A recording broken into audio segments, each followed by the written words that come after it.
नमस्कार, स्वागत है आप सभी का। आप देख रहे हैं संसद टीवी। मैं हूं प्रीति सिंह। अगले आधे घंटे में होंगी देश दुनिया की हर जरूरी खबर, राज्यों की सुर्खियों और मौसम के हाल पर भी डालेंगे विस्तार से नजर। आइए शुरुआत करते हैं हेडलाइंस के साथ। प्रधानमंत्री ने भरूच और जामनगर में कई विकास परियोजनाओं का किया उद्घाटन और शिलान्यास। देश के पहले बल्क ड्रग पार्क की रखी आधारशिला। अहमदाबाद में मोदी शैक्षणिक संघ पुल का भी शुभारंभ। नहीं रहे समाजवादी नेता और पूर्व रक्षा मंत्री मुलायम सिंह यादव। राष्ट्रपति, उपराष्ट्रपति, प्रधानमंत्री समेत कई हस्तियों ने जताया शोक। सैफई में अंतिम संस्कार कल, 3 दिन का राजकीय शोक।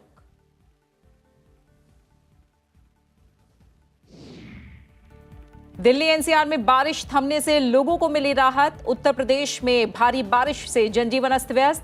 तेलंगाना के कई हिस्सों में अगले 2 दिनों तक तेज बारिश का येलो अलर्ट। अर्थशास्त्र के नोबेल पुरस्कार का ऐलान। फेडरल रिजर्व के पूर्व चेयरमैन समेत 3 अमेरिकी अर्थशास्त्रियों को मिला सम्मान। 10 दिसंबर को मिलेगा पुरस्कार।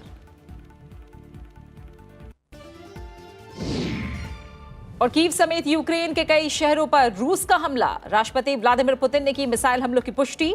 हमलों के बीच G7 ग्रुप की आपात बैठक कल।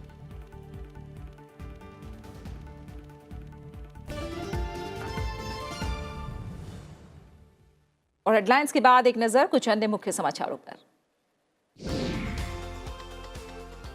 जम्मू कश्मीर के अनंतनाग जिले में हुई मुठभेड़ में 2 आतंकवादी मारे गए हैं। आतंकवादियों और उनके संगठन की पहचान अब तक नहीं हो पाई है। उत्तराखंड में द्रौपदी का डांडा के पास हुए हिमस्खलन में मारे गए 5 और लोगों के शव मातली में आईटीबीपी के शिविर में लाए गए। लगातार हिमपात से 2 लापता पर्वतारोहियों का पता लगाने के प्रयास भी बाधित हो रहे हैं। राज्यसभा के उपसभापति हरिवंश के नेतृत्व में भारतीय संसदीय शिष्टमंडल 11 से 15 अक्टूबर के बीच रवांडा के किगाली में आयोजित अंतर संसदीय संघ के 145वें सम्मेलन में भाग लेगा। उत्तराखंड के चमोली में स्थित श्री हेमकुंड साहिब के कपाट शीत ऋतु के मद्देनजर आज बंद कर दिए गए हैं। इलाके में भारी हिमपात और कड़ाके की ठंड के बावजूद बड़ी संख्या में श्रद्धालु कपाट बंद होने से पहले गुरुद्वारे में उमड़े। भारत की अंतरिक्ष अर्थव्यवस्था 2025 तक बढ़कर लगभग 13 अरब डॉलर तक पहुंच सकती है। भारतीय अंतरिक्ष संघ और अर्नस्ट एंड यंग द्वारा जारी रिपोर्ट में कहा गया है कि छोटे उपग्रहों की बढ़ती मांग के कारण देश में उपग्रह विनिर्माण को बढ़ावा मिलेगा। वैश्विक बाजारों में कमजोर रुख के बीच बीएसई सेंसेक्स 200 अंक से अधिक टूटकर 57,991 अंक पर बंद हुआ। वहीं निफ्टी भी 73.65 अंक की गिरावट के साथ 17,241 अंक पर बंद हुआ। मलेशिया के प्रधानमंत्री इस्माइल साबरी याकूब ने आम चुनाव कराने का मार्ग प्रशस्त करने के लिए संसद भंग करने की घोषणा की है। आम चुनाव के नवंबर की शुरुआत में होने की संभावना है। चीन में सप्ताह भर की छुट्टी के दौरान कोविड-19 के मामलों की संख्या 3 गुना बढ़ने के बाद कुछ शहरों में दोबारा लॉकडाउन और यात्रा पर प्रतिबंध लगाने का फैसला लिया गया है। महिला T20 एशिया कप में भारत ने थाईलैंड को 9 विकेट से हरा दिया है। थाईलैंड टीम पहले बल्लेबाजी करते हुए 37 रन पर सिमट गई और भारत के सामने सिर्फ 38 रन का लक्ष्य रखा। भारत ने 6 ओवर के अंदर 1 विकेट खोकर लक्ष्य हासिल कर लिया। भारत ने आखिरी क्वालिफिकेशन मैच में सऊदी अरब से हार के बावजूद अगले साल होने वाले AFC Asia cup under 17 football tournament के लिए क्वालिफाई कर लिया है। इस हार के बावजूद भारतीय टीम दूसरे स्थान पर रही।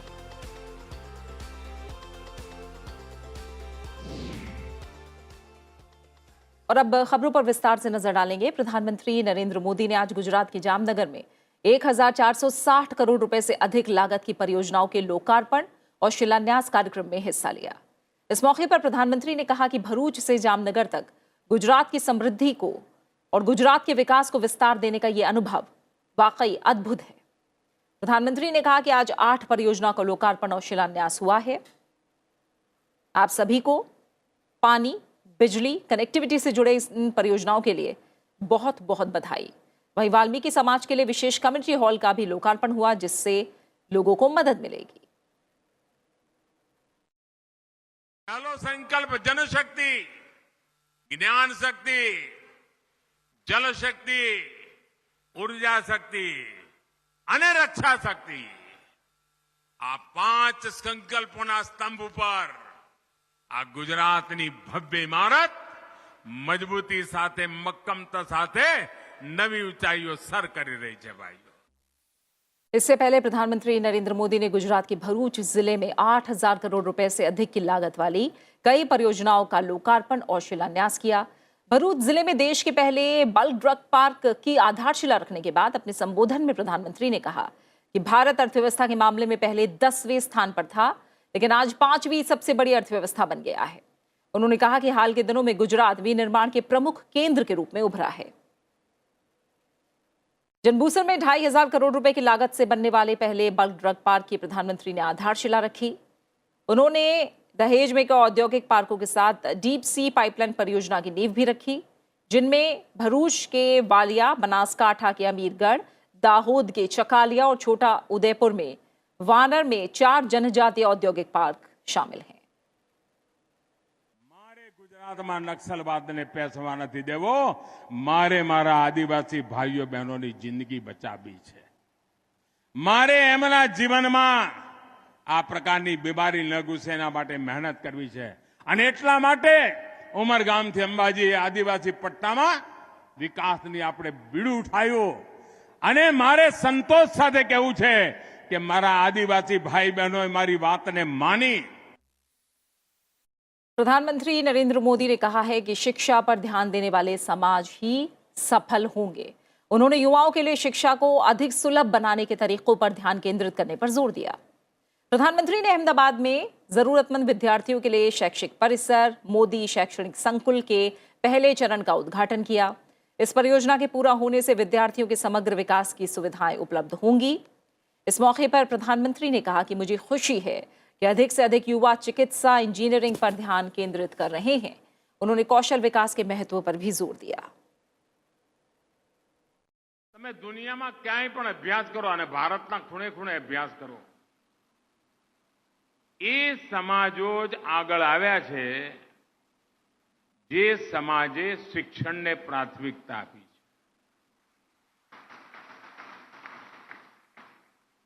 પણ આપણને ખબર છે કે એક જમાનો એવો હતો કે આપણા સમાજમાંથી કોઈક તલાટી બન્યો હોય ને તો આપણને એમ લાગતું કે કલેક્ટર સાહેબ છે।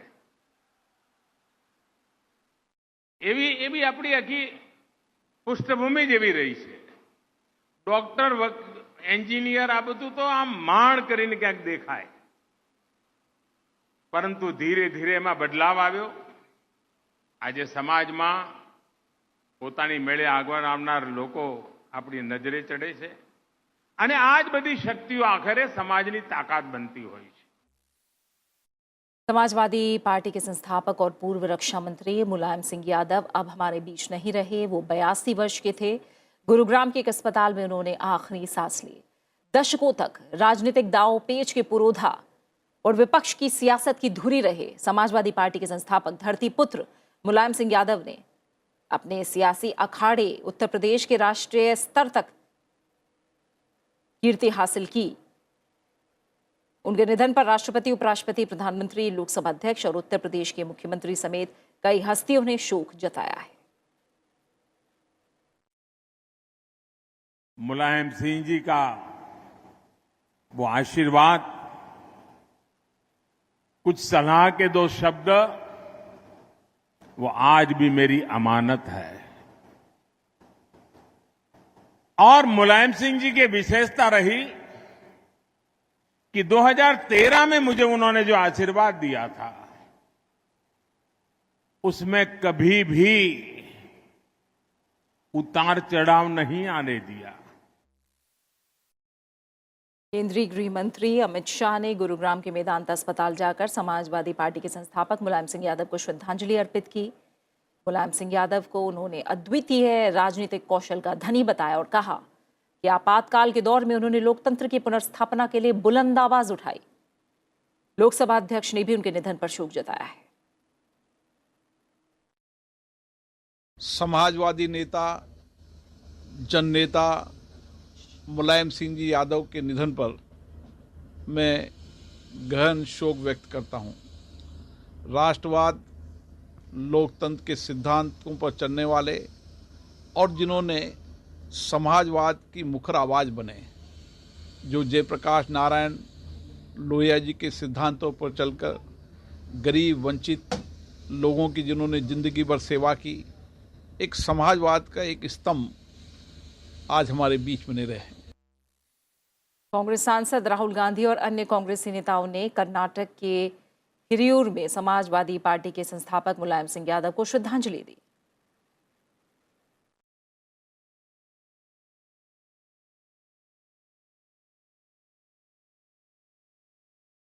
उत्तर प्रदेश के पूर्व मुख्यमंत्री मुलायम सिंह यादव का पार्थिव शरीर इटावा जिला स्थित उनके पैतृक गांव सैफई लाया गया, जहां कल उनका अंतिम संस्कार किया जाएगा। सैफई पहुंचे मुख्यमंत्री योगी आदित्यनाथ, जल शक्ति मंत्री स्वतंत्र देव सिंह समेत कई प्रमुख नेताओं ने मुलायम सिंह यादव को श्रद्धांजलि अर्पित की। उत्तर प्रदेश में मुलायम सिंह यादव के निधन पर 3 दिन का राजकीय शोक घोषित किया गया है।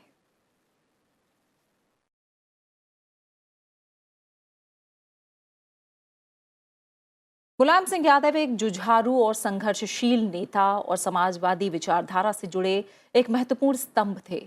वो संघर्षों से तपे बढ़े और प्रदेश की राजनीति में 5 दशक तक केंद्र बिंदु बने रहे। उन्होंने लंबे समय तक देश और राज्य की राजनीति में एक महत्वपूर्ण भूमिका का निर्वहन किया। मुलायम सिंह यादव 10 बार विधायक और 7 बार सांसद रहे। वो वर्ष 1989, 1991, 1993 और 2003 में उत्तर प्रदेश के मुख्यमंत्री और 1996 से 1998 तक देश के रक्षा मंत्री भी रहे। मुलायम सिंह यादव कई दशकों तक एक राष्ट्रीय नेता के तौर पर स्थापित रहे, लेकिन उनका सियासी अखाड़ा मुख्य रूप से उत्तर प्रदेश ही रहा। यहीं से उनकी राजनीति निखरी और समाजवाद के प्रणेता राम मनोहर लोहिया से प्रभावित होकर उन्होंने अपने राजनीतिक सफर की शुरुआत करते हुए उत्तर प्रदेश में सत्ता के शीर्ष को छुआ। समाजवादी पार्टी को शिखर पर पहुंचाने के बाद 2012 के विधानसभा चुनाव में समाजवादी पार्टी को पूर्ण बहुमत मिलने पर मुलायम सिंह यादव ने अपनी गद्दी अपने बेटे अखिलेश यादव को सौंप दी।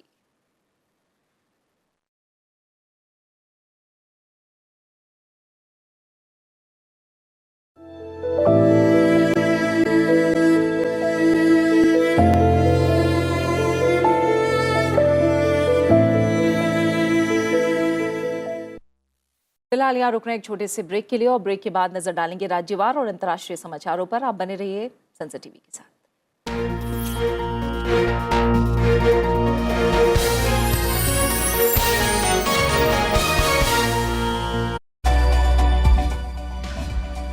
एक स्वस्थ जीवन जीने के लिए कोशिश करें कि हम नशे से दूर रहें, लेकिन अगर हमारे अंदर नशे की आदत या जिसे हम एडिक्शन कहते हैं वो पनप रही है तो समय रहते इसका इलाज कराना ज़रूरी है। नशे से बचा जा सकता है, नशे को बीमारी माने, इसका इलाज बहुत अच्छे से अवेलेबल है। नशे की लत से कैसे बचा जाए, जानने के लिए देखिए हेल्दी इंडिया मंगलवार दोपहर 1 बजे सिर्फ संसद टीवी पर।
Nature and You, the Environment Series.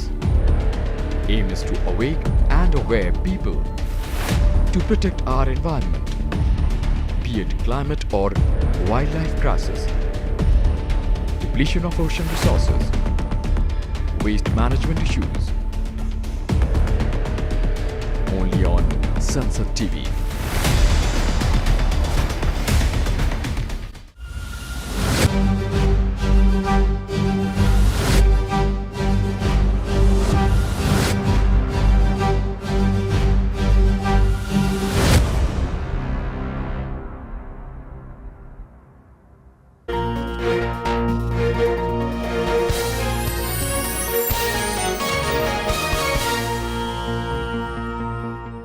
Break के बाद आपका स्वागत है और आइए खबरों में बढ़ते हैं आगे और बात करते हैं राज्यों से जुड़ी तमाम बड़ी खबरों की।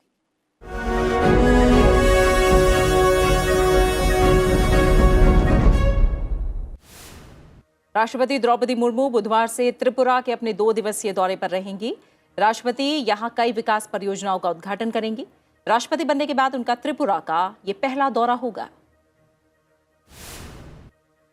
बीजेपी के राष्ट्रीय अध्यक्ष जेपी नड्डा ने हिमाचल प्रदेश के सोलन में स्थानीय निकाय और पंचायती राज जनप्रतिनिधि सम्मेलन में हिस्सा लिया। कांग्रेस सांसद राहुल गांधी ने पार्टी की भारत जोड़ो यात्रा के 33वें दिन की शुरुआत कर्नाटक के तुमकुर जिले के पोचकट्टे से की। चुनाव आयोग ने उद्धव ठाकरे गुट की शिवसेना उद्धव बाला साहेब ठाकरे का नाम दिया है और मशाल चुनाव चिन्ह आवंटित किया है, जबकि एकनाथ शिंदे की पार्टी को बाला साहेब ची शिवसेना का नाम दिया गया है। केरल के मुख्यमंत्री पिनराई विजयन ने ब्रिटेन के साथ एक समझौता ज्ञापन पर हस्ताक्षर करने के बाद कहा कि काम की तलाश में विदेश जाने वाले लोगों के रोजगार की सुरक्षा और कल्याण के लिए एक आव्रजन कानून की आवश्यकता है। पश्चिम बंगाल में विपक्ष के नेता शुभेंदु अधिकारी ने केंद्रीय गृह मंत्री अमित शाह को पत्र लिखकर मोमिनपुर हिंसा और कानून व्यवस्था की स्थिति से अवगत कराया। उन्होंने एक बालपुर पुलिस स्टेशन में तोड़फोड़ को लेकर केंद्रीय बलों की तत्काल तैनाती का अनुरोध किया है। राजधानी दिल्ली में बारिश के कारण आज पारा गिरकर 19.2 डिग्री सेल्सियस पर पहुंच गया, जो इस मौसम के औसत तापमान से 2 डिग्री कम है। शहर में जल भराव की वजह से यातायात भी प्रभावित रहा। उत्तराखंड के चंपावत और लोहाघाट के बीच विभिन्न स्थानों पर मलबा आने से हाईवे पूरी तरह बंद है। पिछले 3 दिनों से लोग यहां फंसे हुए हैं। मलबा हटाने का काम बदस्तूर जारी है।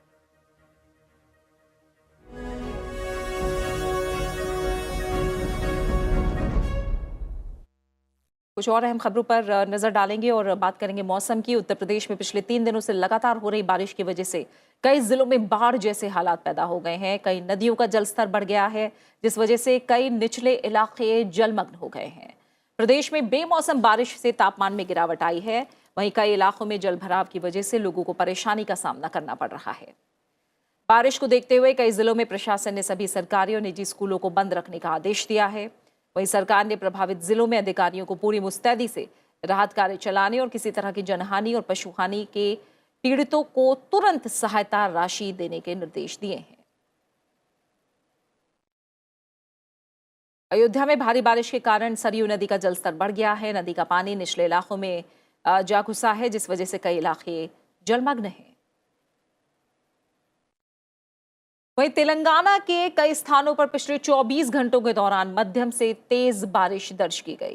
मौसम विभाग ने आदिलाबाद, मंचेरियल, निर्मल, निजामाबाद, यादाद्री, भुवनागिरी, रंगारेड्डी, हैदराबाद, बेचल, मलकाजगिरी, विकाराबाद, संगारेड्डी, मेंढक समेत कई जिलों में, जिसमें महबूबनगर और वानापार्थी भी शामिल हैं, अगले 4 दिनों के लिए मध्यम से तेज बारिश का येलो अलर्ट जारी किया है। इस बीच कई जिलों में जलाशय लबालब भर गए हैं, जिस वजह से स्थानीय प्रशासन ने लोगों से सतर्क रहने के लिए कहा है। ऑस्ट्रेलिया की यात्रा पर गए विदेश मंत्री एस जयशंकर ने कहा है कि उदार लोकतंत्र के तौर पर भारत और ऑस्ट्रेलिया कानून आधारित अंतर्राष्ट्रीय व्यवस्था, अंतर्राष्ट्रीय समुद्र क्षेत्र में नौवहन की स्वतंत्रता, सभी के लिए विकास और सुरक्षा को बढ़ावा देने में विश्वास रखते हैं। कैनबरा में ऑस्ट्रेलिया के विदेश मंत्री पेनी वोंग के साथ 13वीं FMFD के बाद साझा प्रेस कॉन्फ्रेंस की गई। इसमें एस जयशंकर ने कहा कि आर्थिक सहयोग और व्यापार समझौता जो इस साल दोनों देशों के बीच हुआ था, वो बहाली की तरफ है। साथ ही उन्होंने कहा कि ऑस्ट्रेलिया और भारत व्यापक रणनीतिक साझेदार हैं। हम क्वाड में भी साथ हैं और सबसे ज्यादा हम हिंद प्रशांत को लेकर एक साथ हैं। ऑस्ट्रेलिया के विदेश मंत्री पेनी वोंग ने कहा कि चीन की बढ़ती आक्रामकता के बीच क्षेत्र को नया आकार देने में भारत के साथ साझेदारी अहम है।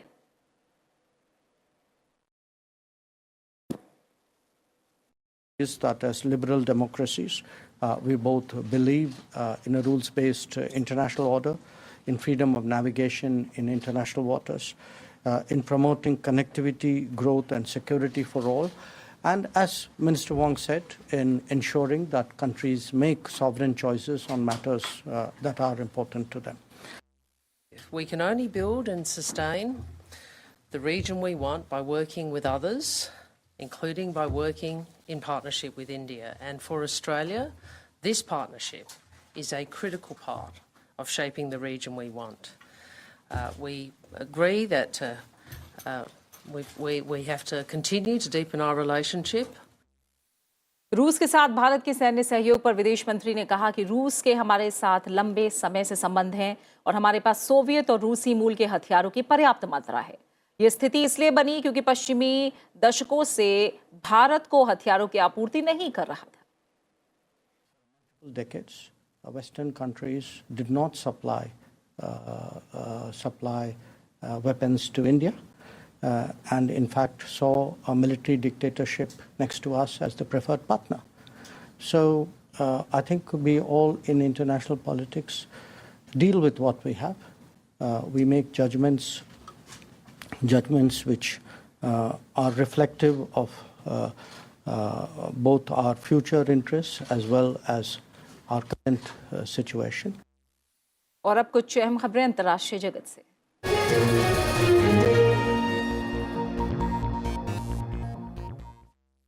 रूस ने यूक्रेन की राजधानी कीव समेत देश के कई इलाकों में मिसाइल हमले किए हैं। कीव में कुछ महीने शांति के बाद आज तड़के कई विस्फोट हुए। कीव के बीचों बीच शेवचेंको में विस्फोट की खबर है। भारत ने यूक्रेन के हालात पर चिंता जताई है और तनाव कम करने के प्रयासों का समर्थन किया है। रूस के राष्ट्रपति व्लादिमीर पुतिन ने आज सुबह यूक्रेन में कई जगहों पर हमलों की पुष्टि की। रूस की लंबी दूरी की मिसाइलों ने यूक्रेन के ऊर्जा, सैन्य और संचार सुविधाओं को अपना निशाना बनाया है। इससे पहले कीव में जून में हमला हुआ था और पहले के हमलों में कीव के बाहरी इलाकों को निशाना बनाया गया था, लेकिन इस बार शहर के बीचों बीच स्थित कई जगहों को निशाना बनाया गया है। रूसी हमले में कीव शहर के बीचों बीच बने प्रसिद्ध ग्लास ब्रिज को भी नुकसान पहुंचा है। बमबारी से ब्रिज टूट गया। हाल में जापोरिजिया समेत क्रीमिया के उत्तर में स्थित क्षेत्रों को निशाना बनाया गया। रूस ने जापोरिजिया में शनिवार को 6 मिसाइल दागी।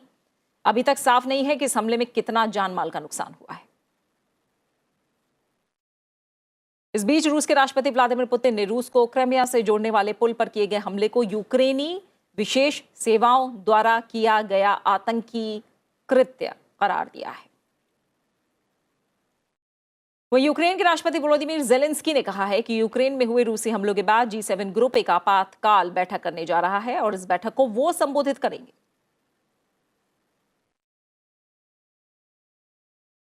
अर्थशास्त्र में साल के नोबेल पुरस्कार से सम्मानित करने के लिए फेडरल रिजर्व के पूर्व चेयरमैन सहित अमेरिका के 3 अर्थशास्त्रियों को चुना गया है।